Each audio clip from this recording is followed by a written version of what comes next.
muffled sighs. Holden was in there for a long time, so long that I was in my own kind of agony, tossing and turning, unable to sleep. I was his legal wife, yet he would rather take care of himself than come to me. Several times, I was overcome with the impulse to go knock on the door, to ask him why, but the words always died in my throat. He had told me more than once that we were just contract partners. He didn't love me and would never touch me. I refused to humiliate myself. As the sky began to pale, I finally succumbed to exhaustion and fell into a heavy sleep. I dreamed I was in a field of blooming spring flowers. Holden was no longer the aloof, untouchable man I knew. He held me close without a word, his warm lips trailing a path of fire down my body. The sensation was so real it made me tremble. I arched my back, cupping his face in my hands, pulling him into a searing embrace as we kissed deeply. When I next opened my eyes, it was well past noon. The sunlight was blinding. I threw back the covers and was met with a sticky, unpleasant feeling all over my body. Blushing, I hurried to the closet, grabbed the lounge set, and went into the bathroom. As the warm water rained down, I closed my eyes, a wave of regret washing over me. Holden's prenuptial agreement was clear. I was not allowed to fall in love with him. If I did, I would walk away with nothing. At the time, I thought I was a pragmatist, a woman who cared only for money. I thought it would be impossible to love him. But I was wrong. The more time I spent with him, the more I realized my mistake. Holden was from a distinguished family, devastatingly handsome, and treated me with the utmost respect. How could I not fall for a man like that? But falling for him was the one thing I couldn't do. I sighed, a decision solidifying in my mind. It was better to rip the bandage off quickly. Tonight, I would ask Holden for a divorce. My gaze drifted to the laundry basket in the corner. The hem of the nightgown inside was crumpled and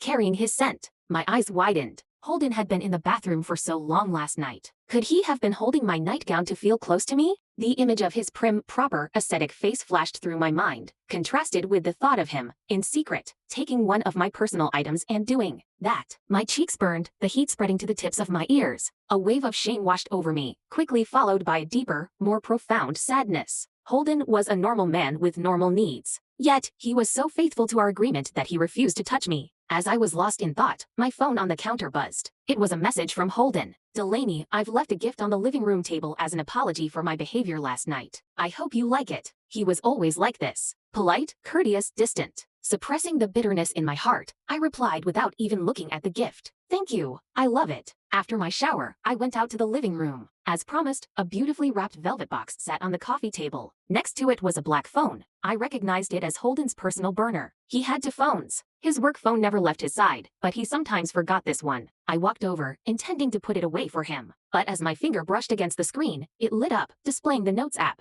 I had no intention of prying. But the words,